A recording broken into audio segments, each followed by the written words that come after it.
when it comes to like, don't take advice from women, it's like, well, what is the thing that what's your end goal? If it's to just like pick up a random girl and hook up with her or have like kind of like a loose relationship with her, sure, listen to dudes. But if you're trying to have a long-term relationship, I think you should probably listen to the person that's like, no, this is the thing that's not working, or this is the thing I want. And sure, like sometimes there is some cognitive dissonance happening and we don't necessarily know how everything operates. But when you see numbers like, and this was, where was I listening to this? It was like some relationship psychologist, but she was saying roughly only 6% of women are achieving orgasm right now. It was on Barry Weiss, actually. So 30% of people are having sex once a week or more, which is pretty low. It used to be like in the high 60s, maybe 70%. So less than half. And of those 30%, only 6% of the women are orgasming. That should be a problem. Like if you're a dude, like most men that I know get aroused by their woman being aroused. Like no, I don't think like any mature guys like this is all for me. Like they want it to kind of be a mutual experience. So 6%, we kind of have to figure out what's going on there, because obviously there is an issue with arousal. So they could be with someone who has all of these markers that you're saying are like paramount, which I would actually agree with. Like you want status, most women want height, good looking, dependable, like in control of your emotions. You can have all of that, but the operating system isn't working and they're still not getting to arousal or well, it's because a lot of women are hoes. I'm going to be honest. Okay, but those too much, too many past partners, like, you know, and this is like past partners is indicative of an orgasm though, or ability to do. It's actually the opposite. So if you're having sex with casually, you're almost guaranteed not to have it. Okay, so this whole conversation too is outside of evolution, or whatever you want to call it, evolutionary psychology. Hundreds of thousands of years of human development, this didn't exist. Everything you're saying about what women want and how guys can pick them up didn't exist. The way it used to work, you had a village of 100 people. And all of the children of the village grew up with each other, going to the same church and going to the same school, and were dating at 16 and married at 18 and had kids at 20.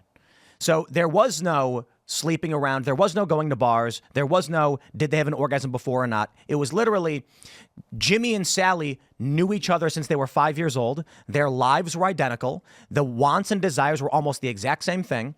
The women of their community said, here's what women do. The men of their community said, here's what men do. The men strived to be like the men. The women expected the men to behave like the men they knew, and the men expected the women they knew to behave like the women they knew. And it was a lot easier. Now, so when you look at it this way, you can see the starting points of a man and a woman almost right next to each other in exactly the same way. They lived on a farm. They rarely went to the city. And once a week, they'd go to church and they'd meet similar people and talk about their days. And then this is not too dissimilar from the idea of arranged marriage. Then society and population expanded largely with the advent of the petroleum economy and industrialization. And with population went from, I mean, it's nuts when you look at global population right before the Industrial Revolution. And it's this very flat line. And then oil, boom, billions of people. Now, your average person is 20 years old and is trying to meet people he has nothing in common with, or she has nothing in common with. And this creates conflict, unattraction, circumstances of ebbs and flows in attraction. It is something humans did not experience up until the past 70 or 80 years. And also, I mean, internet, TV, porn. Like kids, you watch Slamfest. Okay, that's not how a girl has an orgasm. Clitoris. Yeah, I mean, feminism as well. Women have more options. But all this plays true. into it too. Real quick, even in the 50s, it was very much like you were in high school together, and then it was like Jimmy and Sally are they're going steady. Wow, you know what's crazy? When you were dating, a girl or a guy could be dating 10 different people. What did that mean? It literally meant they would hang out. This is the crazy thing. It's almost like we're a different species, and we're not quite, but it's like we've entered the realm of a new species with with electricity, and we're kind of it's the internet, adapting. bro. It's the internet, and it's how communities have disconnected. Because this is what I was saying. In high school, in like the narrative of the 50s, I wasn't alive in the 50s, but the narrative and the tropes and our understanding was a girl and a guy would be dating, and that would mean that they went to the movies together one time, held hands, and then went home, and that was it. Now it's like a dude hits a girl on Tinder, goes to her house, and they bang day one. Mm-hmm. And it's like, that was unheard of 60, 70 years ago. In the 90s, no, go ahead. I would tell, if we started dating a girl in the 90s when I was like 14, I would be like, I'm going with her. And my mom would be like, where are you going? I'd be like, no, we're going out. That was the term of we're dating, is we're going. Now marriage is dating. That's with no fault divorce, marriage is basically dating. It's like, okay, we've been together for a few years and now we're going to just dissolve the marriage. It's like, what? Marriage is a life contract. Not anymore, apparently. What were you going to say, Candace? Well, we're talking about like traditional like snapshots throughout history though, but if you go further back, it's like something like all civilizations, if you take them from like the dawn of time, only 20% of them have ever been monogamous, right? So I was shocked to hear that I thought it was going to be higher, but it was polyamory, so one guy, multiple women. It's very, very rare unless you were in like towards the Arctic Circle that it would be one woman, like many chimps. men.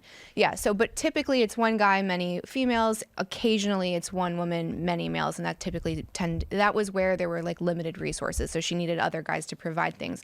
When people when like early hominids were mating, what would happen is like the female would go after like this alpha guy, get his seed, right? Because that's going to be the most likely to survive. Alphas tend to be like the worst parents because they have so much testosterone, right? Like they're more likely to like demonstrate violence and not want to like stay and take care of like the little and the female. So they tend to be more nomadic. She would then couple up with like a more of a beta guy because that was better for long-term relationships and caregiving. Yep. So we still have that in our bodies. And I think right now what women are doing, especially with having so many options, is we're not recognizing that wiring is still there. So you have to be able to kind of evolve past that more primitive state and say, if I'm being attracted to like someone that has dark triad or who isn't going to be there for the goals that I have, which is like to start a family, long-term marriage, then maybe don't go after that guy. So instead we're kind of letting our biology make bad decisions for us.